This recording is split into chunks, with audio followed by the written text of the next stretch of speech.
भारत में ओमिक्रॉन के बढ़ते मामलों के साथ कई लोगों को म्यूकोरमाइकोसिस यानी कि ब्लैक फंगस का डर सताने लगा है।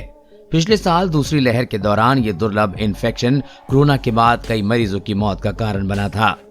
म्यूकोरमाइकोसिस ब्लाइंडनेस, अंधापन, ऑर्गन डिसइंफेक्शन, ऊतकों के नुकसान और समय पर इलाज न मिलने पर मौत की वजह बन सकता है। ये शरीर में प्रवेश करने वाले रास्ते जैसे कि नाक, साइनस और फेफड़े पर भी हमला कर सकता है। डेल्टा वेरिएंट के कारण आई दूसरी लहर में हाई ब्लड शुगर और लंबे वक्त तक स्टेरॉइड पर रहने वाले कोरोना मरीजों में ब्लैक फंगस का खतरा देखा गया था। इसके अलावा कमजोर इम्यूनिटी वाले लोग या जिनकी ट्रांसप्लांट हुआ था या फिर जो लंबे समय तक वेंटिलेटर पर थे, उनमें भी इसका जोखिम ज्यादा था। म्यूकोरमाइकोसिस के लक्षण नाक बंद होना या नाक बहना, गाल की हड्डी में दर्द, चेहरे के एक हिस्से में दर्द, सुन्नपन या सूजन, नाक के ब्रिज का काला पड़ना या रंग बदलना, दांतों का ढीला होना, दर्द के साथ ब्लर या डबल विजन की समस्या, थिम्ब्रोसिस, नेक्रोसिस, स्किन पर घाव, छाती में दर्द और रेस्पिरेटरी से जुड़ी दिक्कतों का बढ़ना ब्लैक फंगस के लक्षण हैं। हाल ही में ब्लैक फंगस का पहला मामला मुंबई में दर्ज किया गया है। यहाँ 70 वर्षीय एक बुजुर्ग जिसकी 5 जनवरी को कोरोना पॉजिटिव रिपोर्ट आई थी, उसमें 12 जनवरी को ब्लैक फंगस के लक्षण देखने को शुरू हुए थे।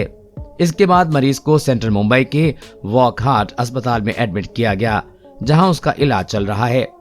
वॉकहार्ट अस्पताल के डॉक्टर हनी सावला ने बताया है कि मरीज को कमजोरी के चलते 12 जनवरी को अस्पताल में भर्ती किया गया था। एडमिशन के दौरान मरीज का शुगर लेवल 532 के ऊपर चला गया था, इसलिए उसे तुरंत डायबिटिक कीटोएसिडोसिस ट्रीटमेंट पर रखा गया। मरीज के घर वालों ने बताया कि वो बीते 10 दिनों से डायबिटीज की दवाएं नहीं ले रहा था। मरीज की शिकायत के 3 दिन बाद उसे गाल की हड्डी में दर्द और चेहरे पर बाईं तरफ सूजन से म्यूकोरमाइकोसिस के लक्षण पता चले। डॉक्टर सावला ने कहा कि ब्लैक फंगस का पता चलने के बाद मरीज की डिब्रिडमेंट सर्जरी हुई और उसके ऊतकों को जांच के लिए आगे भेजा गया।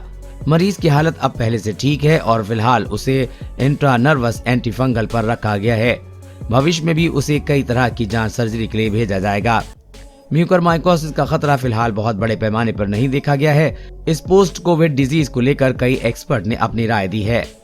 मुंबई के मसीना अस्पताल की इन्फेक्शियस डिजीज एक्सपर्ट डॉक्टर तृप्ति गिलाडा ने कहा है कि हम जानते हैं कि म्यूकोरमाइकोसिस से लंबे समय तक हॉस्पिटलाइजेशन, मध्यम से गंभीर कोविड मरीजों की लंबे समय तक कोर्टिकोस्टेरॉइड की जरूरत और हल्के इन्फेक्शन में स्टेरॉइड के अंधाधुंध प्रयोग से बचने की जरूरत होती है।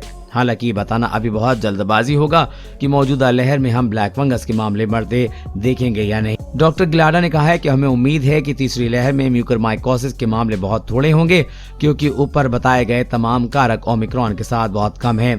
डायबिटीज मरीजों में एस्टेरॉइड का सावधानी के साथ इस्तेमाल और एंटीबायोटिक्स व शुगर कंट्रोल के साथ इस जानलेवा बीमारी को बढ़ने से रोका जा सकता है।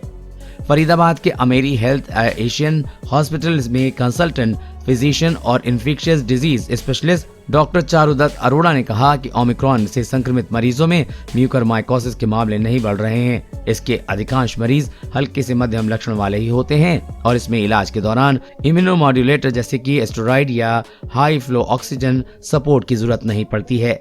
ऐसे मामले बहुत कम हैं। कोरोना वायरस और कोरोना वैक्सीन से जुड़ी हर अपडेट पाने के लिए चैनल को सब्सक्राइब करें।